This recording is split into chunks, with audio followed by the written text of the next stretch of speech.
नमस्कार दोस्तों।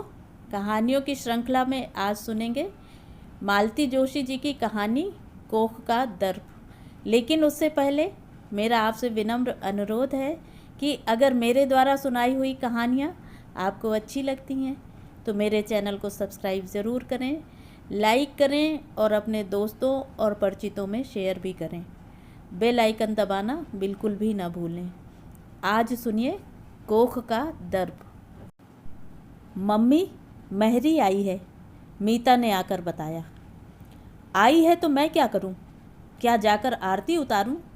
मैंने रूखे स्वर में कहने की कोशिश की, पर सच तो यह था कि मेहरी के शुभागमन की बात से ही मन हल्का हो आया था। 3 दिन से उसकी बाट जोहते आंखें पथरा गई थीं। हाथ छिल गए सो अलग। मम्मी, आप उसे ज़रा डांटिए तो, अमित ने कहा और दोनों मुझे ठेलकर आंगन तक ले गए। मेहरी इस इत्मीनान से बर्तनों में जुटी हुई थी जैसे अपनी सुदीर्घ अनुपस्थिति का उसे भान ही न हो। मैं भी उसे छेड़ना नहीं चाहती थी, पर दोनों दुष्ट जाली के पीछे खड़े होकर प्रतीक्षा कर रहे थे। इस बार चूक गई तो ऐसा मजाक बनाएंगे कि बस। बाई सुनो, मैंने आवाज़ को यथाशक्ति कठोर बनाकर कहा। जवाब में उसने सिर भी नहीं उठाया, उल्टे हाथ रोककर सिसकने लगी। मैं हैरान रह गई। क्या मेरी आवाज़ में सचमुच इतना दमखम है? तुम्हें तो बस रोना अच्छा आ गया है, मैंने हथियार डालते हुए कहा। बहू जी, कमली। कमली? क्या हुआ कमली को? मैंने घबराकर पूछा। 5 साल की गुलगोथनी बच्ची मेरे आंखों के सामने घूम गई। मुझे अमित पर कोफ्त हो आई। वह तो बस सिर पर सवार हो गया कि डांटिए इसे। पहले कुछ पूछताछ करनी चाहिए कि नहीं?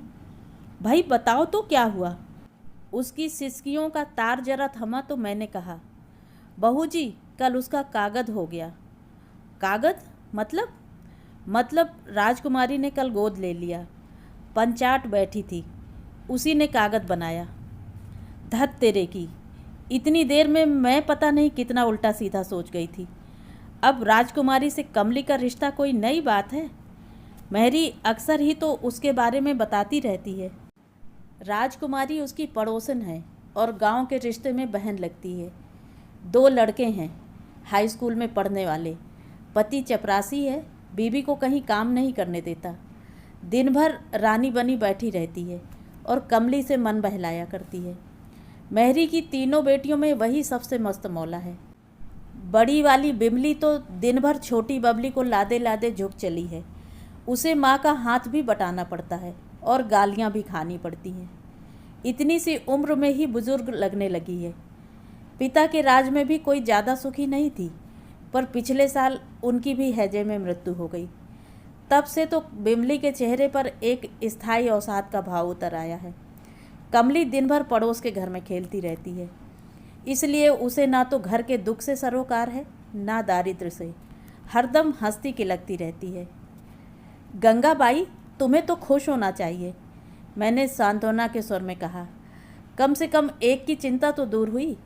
वहाँ वह ढंग से खाएगी पिएगी, अच्छे स्कूल में पढ़ेगी, अच्छे घर में जाएगी और फिर कहीं दूर भी नहीं है, दिन भर तुम्हारी आंखों के सामने रहेगी। वैसे भी तो उन्हीं के यहाँ बनी रहती थी। पर तब कागज तो नहीं बना था बहू जी, उसने कहा और फिर सिसकने लगी। उसका तर्क बेजोड़ था। दिन भर खेलना और बात है और कागज बन जाना और बात। दुख में उसने कल से चूल्हा भी नहीं जलाया था। राजकुमारी ने पंगत दी, वहाँ नाम को मुँह जुठार कर चली आई थी। मैंने फिर उसे कड़क मीठी चाय बनाकर पिलाई, बच्चों के लिए कुछ नमकीन और कुछ बिस्किट दिए। तब कहीं जाकर उसका आवेग थोड़ा कम हुआ। उसके जाते ही बच्चों ने मुझे आड़े हाथों लिया। सच मम्मी, आपको घुमाना तो मेहरी खूब जानती है, रोज़ एक से एक बहाना गढ़ लाएगी। थोड़े से टसवे बहा दिए कि बहू जी फ्लैट। क्या गजब की एक्टिंग मारी है, वाह। नहीं रे, वह एक्टिंग नहीं थी। कैसे बताती कि यह रुलाई मैंने पहली बार नहीं देखी है। बचपन में माँ को कितनी बार इस तरह बिखरते देखा है। पहले तो वे सबके सामने ही बिखर जाती थीं। 1-2 बार बाबूजी ने कुछ कड़ी बातें कह दी थी, तब से छुप छुप कर रोया करती। दिन भर उदास बनी रही मैं। 4 बजे मीता बिना कहे मेरे लिए चाय बनाकर ले आई। फिर पास बैठकर प्यार से पूछने लगी, मम्मी सुनील की याद आ रही है ना? सुनील मामा को क्या हुआ? कॉमिक पढ़ता हुआ अमित एकदम कुर्सी से उछला। कुछ नहीं हुआ, आप अपनी किताब में ध्यान लगाइए। छोटी बहन के झिड़के जाने पर अमित ने बुरा सा मुंह बनाकर मेरी ओर देखा, पर मेरी ओर से कोई प्रतिक्रिया न पाकर फिर से अपनी किताब में डूब गया। किताब सचमुच मज़ेदार रही होगी, नहीं तो लड़ाई का इतना अच्छा अवसर वह छोड़ता नहीं। मुझे हंसी आ गई। दोनों मेरे ही बच्चे हैं, पर दोनों की संवेदनशीलता में कितना अंतर है। लड़के तो बस ऐसे ही होते हैं। माँ का मन पढ़ना तो लड़कियों को आता है। बिना कुछ कहे ही नन्ही मीता कितनी दूर तक सोच गई, और ये महाशय सुनकर भी कुछ न समझ सके। बचपन की याद है, माँ के उन उदास क्षणों को हम ही दोनों बहनें तो झेलती थी, साई की तरह साथ लग जाती थीं। उतने कुछ क्षणों के लिए हम माँ की अंतरंग सखियाँ बन जाती थी। किसी को पता भी नहीं चलता और हम जान जाती कि आज माँ रोई हैं। आज उन्हें किशु की याद आई है, और याद आने का कोई एक बहाना था। कभी कोई गीत सुनकर, कभी किसी बच्चे को देखकर, कभी किसी त्योहार पर तो कभी किसी तारीख पर। तब बुआ पर इतना गुस्सा आता। छलिया बुआ, मायाबनी बुआ, जो हमारे देखते देखते नन्हे किशु को झपट कर ले गई थी। यही शीला बुआ पहले इतनी अच्छी लगती थी। जब भी आती घर गुलजार हो उठता। कितना लाड़ करती थी हम सबको। ढेर सारे खिलौने और मिठाइयाँ लेकर आती थी, कपड़े बनवा कर देती, पिक्चर दिखाने ले जाती। हमारे अभावग्रस्त जीवन में वे दिन त्यौहार के समान होते जब बुआ यहाँ होती थी। फिर एक बार कानों में भनक पड़ी कि बुआ हम में से किसी को गोद लेना चाहती हैं। उस खबर ने हम सबको कुछ दिनों के लिए कल्पना लोक में पहुंचा दिया। बुआ का शानदार बंगला, चमचमाती कार, नौकरों की पलटन, गहने कपड़ों का ढेर, स्वर्ग का सुख और किसे कहते हैं। मन ही मन हम सभी अपने को बुआ का प्रिय पात्र समझते थे और उनके अधिक निकट होने को उत्सुक थे। पर माँ उन दिनों एकदम उग्र हो उठी थी। हम पांचों पर अपने आंचल का साया फैलाकर विद्रोह पर उतर आई थी। कोई आलू बैगन नहीं है कि मांगने पर उठाकर दे दूंगी। मेरे कलेजे के टुकड़े हैं ये। बाबूजी डांटते, पागल हो गई हो, ममता में ऐसी अंधी हो रही हो कि बच्चों का कल्याण भी तुमसे नहीं देखा जाता। तुम नहीं दोगी तो क्या उसका काम रुका रह जाएगा? तुम्हारा देवर तो उधार खाए बैठा है। शीला की भी ननदें हैं, देवर जेठ हैं। कोई भी अपना बच्चा दे देगा। सभी तुम्हारी तरह बेवकूफ़ थोड़े ही हैं। वह तो शीला को अपने बच्चों से मोह है, इसीलिए। तुम्हें तो बल्कि खुश होना चाहिए। मोह में पड़कर अवसर खो दोगी तो कल को यही बच्चे तुम्हें कोसेंगे। दिन रात बाबूजी का भाषण सुनते सुनते माँ का विरोध भोतरा पड़ता गया, और एक दिन उन्होंने हाँ कर ही दी। बाबूजी तो ऐसे खुश हुए थे उस दिन जैसे लॉटरी निकल आई हो। माँ की स्वीकृति मिलने भर की देर थी, बाकी सारे काम फटाफट हो गए। बुआ ने अधिक दिनों तक किसी को पशोपेश में नहीं रखा और घोषणा कर दी कि वे किशोर को गोद लेना चाहेंगी। 8 साल का किशु हम सब में सुंदर, गोरा चिट्टा, पढ़ाई में भी अच्छा ही था, बुआ से हिला भी था, या शायद जानबूझकर बुआ ने उसे सबसे ज़्यादा प्यार दिया था। कितना कठिन होता है कलेजे के टुकड़े को दूसरे को सौंपना। बेटी की विदा भी इतनी करुण नहीं होती। आज भी वह प्रसंग याद आता है तो मन कांप उठता है। लड़कियां तो होती ही हैं पराई अमानत। उनके जन्म के साथ ही यह बात मन में बैठ जाती है। पर लड़का भी नाम गोत्र बदलकर पराए घर जाने लगे तो माँ का दुख सीमातीत हो जाता है। दत्तक विधान इतनी धूमधाम से संपन्न हुआ जैसे कि कोई शादी हो। किशोर शर्मा एकदम सुनील त्रिपाठी हो गया। बेटे की माँ बन जाने की खुशी में बुआ ने सबको दावत दी, पहरावनी की। उन लोगों के जाते ही घर ऐसा सूना हो गया जैसे बेटी विदा हो गई हो। रात मैंने इनसे कहा, पता है महरी की लड़की पड़ोसी की गोद में चली गई है। बेचारी इतना रो रही थी। इसमें रोने की क्या बात है? कोई छीन कर तो ले नहीं गए होंगे वे। इसकी सहमति से ही तो हुआ होगा सब। तब भी दुख तो होता ही है ना। अरे छोड़ो भी, वह तो गोद ही गई है। बच्चे मर भी जाते हैं तो इन्हें कोई फ़र्क नहीं पड़ता। थोड़े दिन रोग आ लेते हैं, अगले साल दूसरा आ जाता है। अपनी ओर से सारी बात बड़ी आसानी से समाप्त कर वे सो गए। रात में वैसे भी उनके पास फालतू बातों के लिए वक्त नहीं होता। मोहल्ले की राजनीति, अड़ोस पड़ोस की निंदा स्तुति से भी वे दूर भागते हैं। फिर नौकरों चाकरों की तो बात ही नहीं उठती। लेकिन मैं देर रात तक जागती रही। बच्चों की संख्या क्या सचमुच दुख को कम कर देती है? फिर माँ क्यों इतना परेशान रही? क्यों दिन रात आंसू बहाती रहीं? बाबूजी कहते, चलो अब ठीक रहा, 2 लड़के 2 लड़कियाँ, हिसाब बराबर। पर माँ का मन कभी इस हिसाब को स्वीकार नहीं कर पाया। जब भी कोई बच्चों के लिए पूछता है, उनके मुंह से 5 ही निकलता है। बाबूजी सामने होते तो आंखें तरेड़ देते। माँ कहती, 9 महीने पेट में रखा है, 7 साल तक पाला पोसा है, उसे कैसे नकार दूँ? बाबूजी का वश चलता तो मुझे भी दे डालते। उन्होंने एक बार कहा भी था, शीलू इसे भी ले जा, किशु के जैसी ही गोरी चिट्टी है, तेरे यहाँ रहेगी तो अच्छा घर वर पा जाएगी। बुआ ने तब मुँह बिचका दिया था। देर तक बुदबुदाती रही थी, कोई मैंने हॉस्टल खोल रखा है? बहुत अपमानित अनुभव किया था मैंने तब। माँ से बहुत लड़ी थी बाद में। क्यों कही बाबूजी ने ऐसी बात, और क्यों सह गए बुआ की झिड़कियाँ? मांग लेते अपने लाडले को, हमने थोड़े ही भेजा था, 10 बार झोली फैलाकर आई थी तब दिया था।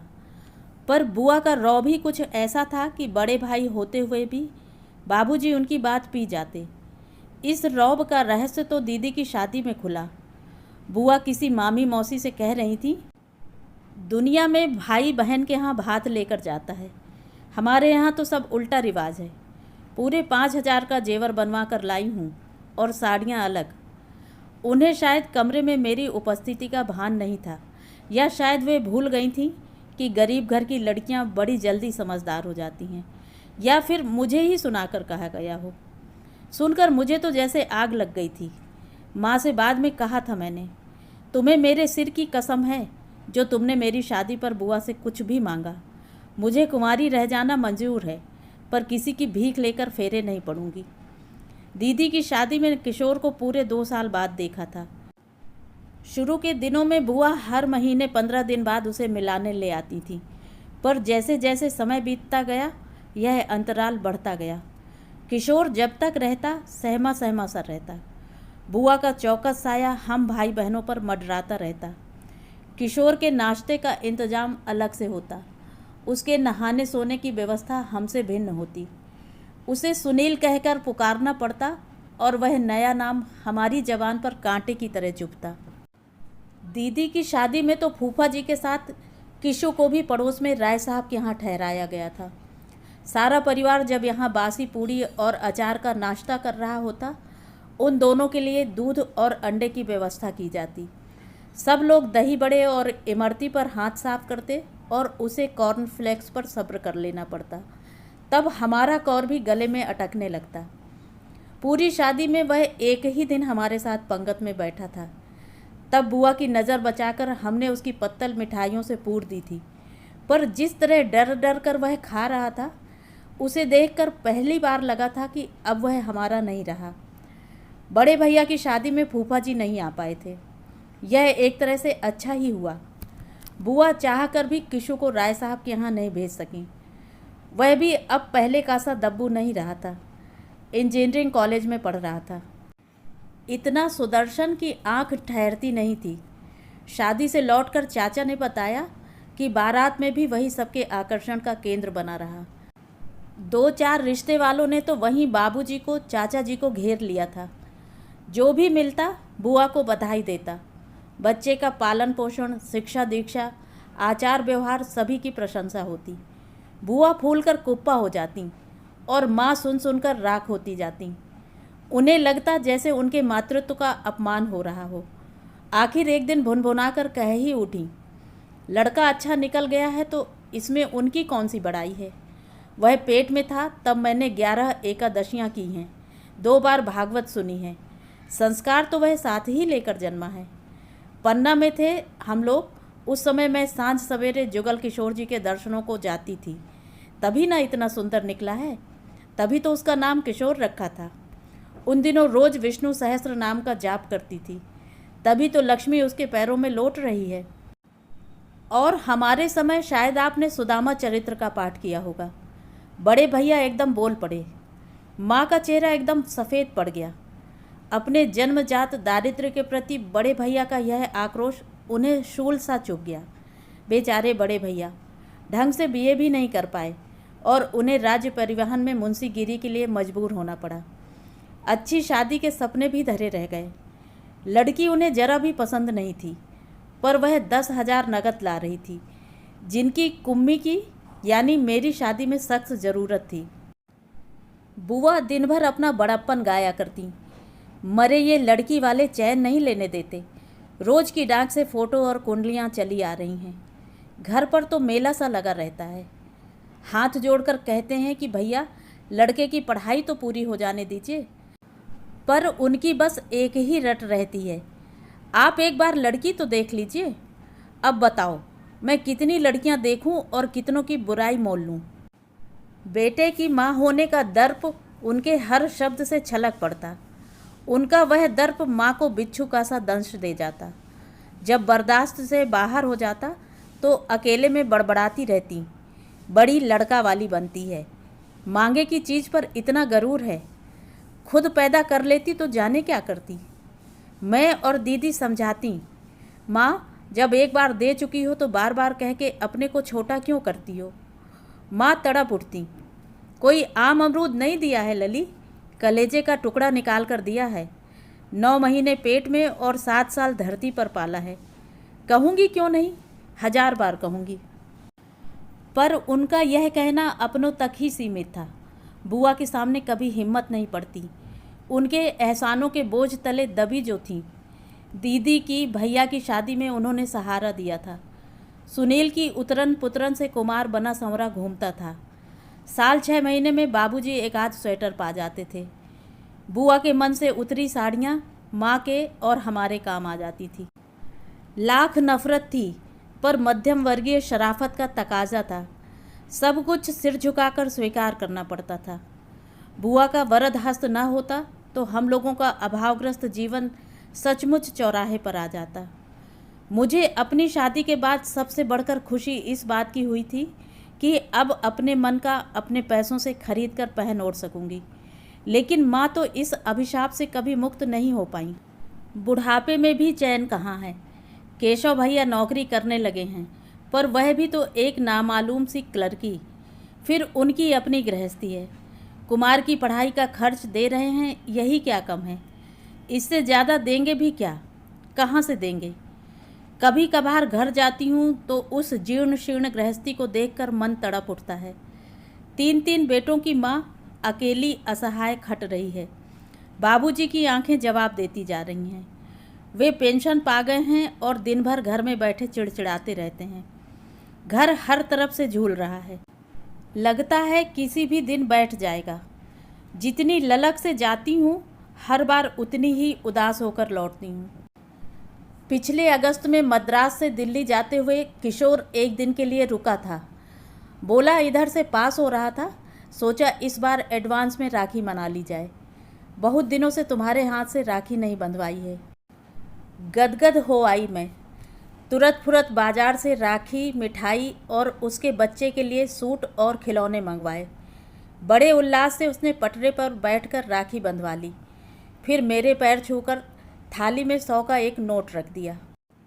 हर्ष और विषाद का एक मिला जुला आवेग मन को मथ गया। बेचारे बड़े भैया चाह कर भी कभी 10 से ज़्यादा नहीं दे पाते और लेते समय मन में बराबर संकोच बना रहता है। इन 10 रुपयों में शायद उनकी 3 दिन की सब्जी आ जाती। मैंने नोट उठाकर उसकी जेब में डालते हुए कहा, किशु अब मुझे इन रुपयों से मोह नहीं रहा। इसके बदले मेरी एक बात रखोगे? कहो। माँ बाबूजी को कुछ दिनों के लिए अपने पास बुला लो, थोड़ा बदलाव हो जाएगा। बाबूजी का ठीक से चेकअप होना ज़रूरी है। हो सके तो आँख का ऑपरेशन भी करवा देना। वह थोड़ी देर चुप रहा, फिर बोला, पैसे कहो तो भेज सकता हूँ, पर अभी उन्हें बुलाना तो डैडी का हर्निया का ऑपरेशन होने को है। मेरे टूर की वजह से रुका रहा। फिर शायद पूरी सर्दियां वे मेरे पास ही रहेंगे। यूपी की ठंड अब उनसे बर्दाश्त नहीं होती। उनके रहते बाबूजी को लाना तो बहुत कठिन है। तुम्हें तो मालूम है बाबूजी से उनकी पटरी नहीं बैठती। पटरी न बैठने का क्या सवाल है। बाबूजी तुम्हारे घर आएंगे, उनके यहाँ नहीं। क्या उनकी मर्जी ही सब कुछ है? आखिर माँ बाबूजी का भी तो कुछ हक बनता है। जन्मदाता हैं वे तुम्हारे। क्या सिर्फ जन्म देने से ही कोई हकदार हो जाता है? उसने तड़प कर पूछा। उस दिन यह बात क्यों नहीं याद आई जब मुझे एक घर से उखाड़कर दूसरे आंगन में फेंक दिया था? अपने घर में मेरा रहने का हक भी जिन लोगों ने छीन लिया था, आज उन्हें अपने हक की बात करने का कोई अधिकार नहीं है दीदी। बाबूजी की जिद के सामने सब हार गए थे किशु। तू नहीं जानता माँ कितना कितना रोती थी। माँ रो तो सकती थी दीदी, मेरे लिए तो उसकी भी मनाही थी। फिर माँ के साथ तुम लोग थे, मेरे साथ कौन था? एक अजनबी माहौल में निपट अकेला पड़ गया था मैं। और माहौल भी ऐसा जहाँ हर कोई उपहास करने के लिए, आलोचना करने के लिए तत्पर बैठा हो। मम्मी की जिद ही मुझे उस घर में ले गई थी, पर वहाँ हर कोई मेरा दुश्मन था। सोते जागते उठते बैठते मुझे चौकन्ना रहना पड़ता था। कहीं कुछ ऐसा न कर बैठूं कि मम्मी को मेरे लिए लज्जित होना पड़े। ऐसा न हो कि किसी बात के लिए मेरे दरिद्री अतीत को फप्तियाँ सुननी पड़े। एक संशय पिशाच, एक आशंका का भूत हरदम मेरी पीठ पर सवार रहता। पढ़ते समय भी वह पीछा नहीं छोड़ता। परीक्षा देते समय भी यही भय मन में समाया रहता। अगर मैं फर्स्ट नहीं आया तो तेरे कल्याण के लिए ही किया था रे सब। बाबूजी शायद उतनी सुविधा जुटा नहीं पाते। हो गया ना कल्याण, अब उस स्तर पर जीना भी पड़ता है। फिर शिकायत क्यों? दीदी, एक 7-8 साल के बच्चे के लिए बंगला, मोटर, नौकर चाकर कोई अर्थ नहीं रखते। उसे माँ की आश्वस्त गोद चाहिए, पिता का प्यार भरा स्पर्श चाहिए, भाई बहनों का निष्कपट स्नेह चाहिए, अपने घर की सुरक्षित 4 दीवारी चाहिए। इसके बिना जो बचपन बीतता है वह कितनी यातना देता है तुम क्या जानो। सुनकर स्तब्ध रह गई मैं। बचपन में केवल उससे ईर्ष्या ही करते रह गए हम लोग। इस पीड़ा को सचमुच हमने नहीं जाना था। हम लोग सिर्फ अपना माँ का दुख बड़ा करके देखते थे। किशु के लिए कभी सोचा ही नहीं। एक अपराध बोध मेरी संपूर्ण चेतना पर छा गया। जाते समय उसने वे रुपए मेरे आंचल में बांध दिए और बोला, चिंता मत करना दीदी, जैसे ही सुविधा होगी मैं माँ बाबूजी को लिवा ले जाऊंगा। तुम भी कभी छुट्टियों में बच्चों को लेकर मद्रास आओ ना, अच्छा लगेगा। इस बात को भी अब साल भर बीत चला है। माँ बाबूजी अब भी कस्बे के खस्ता हाल मकान में बने हुए हैं। मैं जानती थी किशोर उन्हें नहीं ले जाएगा। डैडी का तो बहाना है, दरअसल वह सुवर्णा से डरता है। वह तो बाबूजी के नाम से ही बिदकती है। शादी के बाद माँ के बहुत मनोहार करने पर बुआ बेटे बहू को लेकर घर गई थी। बहू के कटे बाल, रंगे होंठ, बढ़े हुए नाखून, खुले ब्लाउज और ऊंचे जूतों को लेकर बाबूजी दिन भर नाक भौं सिकोड़ते रहते। उसके सिर न ढकने पर उन्हें कोफ्त होती। वह उनके सामने बैठकर पेपर पढ़ने लगती तो उनका पारा 7वें आसमान पर चढ़ जाता। जिस दिन उन्होंने उसे पति को नाम से पुकारते हुए सुना था, उस दिन तो हद ही हो गई थी। माँ का समझाना बुझाना सब व्यर्थ हो गया था। यह सारा प्रसंग मुझे सुनाते हुए माँ ने कहा था, जिनकी बहू है वे तो कुछ कहते नहीं, ये बेकार में अपना खून जलाते हैं। उसे कौन सा रोज़ रोज़ यहाँ आना है, एक ही बार में भर पाई होगी वह तो।